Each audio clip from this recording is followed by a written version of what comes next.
আসসালামু আলাইকুম প্রিয় খামারি ভাই বোনেরা, যে যেখান থেকে দেখছেন সকলকে জানাই আন্তরিক শুভেচ্ছা অভিনন্দন।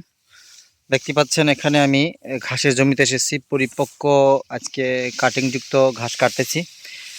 অনেকগুলো অর্ডার নিয়েছি, সে ওই অর্ডার অনুযায়ী খামারি ভাই বোনদের জন্যই ঘাসগুলো কাটা।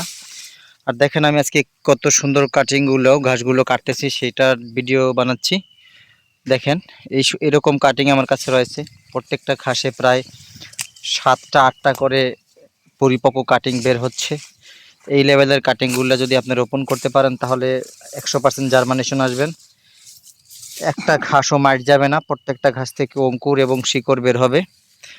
আর যদি আপনি অপরিপক্ক কাটিং রোপণ করবেন সেক্ষেত্রে কিন্তু কিছু কাটিং পচে যাবে, নষ্ট হয়ে যাবে, শিকড় আসবে না, অঙ্কুর আসবে না, সেক্ষেত্রে আপনার জমিটা নষ্ট হবে, অপচয় হবে। আর যদি আপনি পরিপক্ক লেভেলের কাটিং প্রস্তুত করতে সক্ষম হন তাহলে আপনার একবারেই এক ধাপে আপনার ঘাসগুলো হয়ে যাবে। আপনারা জানেন এই ঘাসগুলা রোপণ করার প্রায় 1.5 থেকে 2 মাসের ভিতরেই কেটে খাওয়ানো যায়। তারপরে প্রতি মাস অন্তর অন্তর ঘাসগুলো কেটে খাওয়ানো যায়। আর এই ঘাসগুলো আপনি একবার চাষ করবেন অনায়াসে 7-8 বছর পর্যন্ত আপনি ফলন পাবেন। হাইব্রিড জাতের ঘাস, ঝাড়া ঘাস, এই ঘাসগুলা প্রোটিন পার্সেন্টেজও অনেক ভালো রয়েছে। সর্বোপরি যারা এই ঘাস চাষ করে এখনও গবাদি পশু পালন করেন না, তারা শুধুমাত্র গবাদি পশুকে খড়কুটা খাওয়িয়ে খরচের হার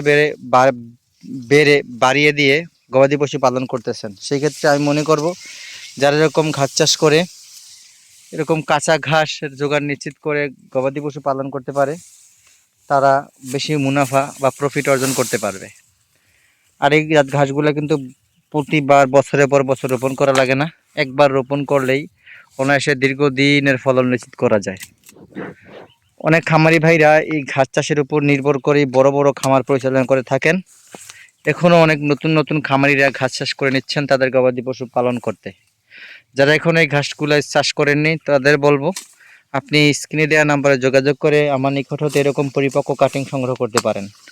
সারা বাংলাদেশে সর্বস্তরে কুরিয়ারের মাধ্যমে আমি এই কাটিংগুলো, সেরা লেভেলের কাটিংগুলো আপনাদের দেওয়ার চেষ্টা করে থাকি।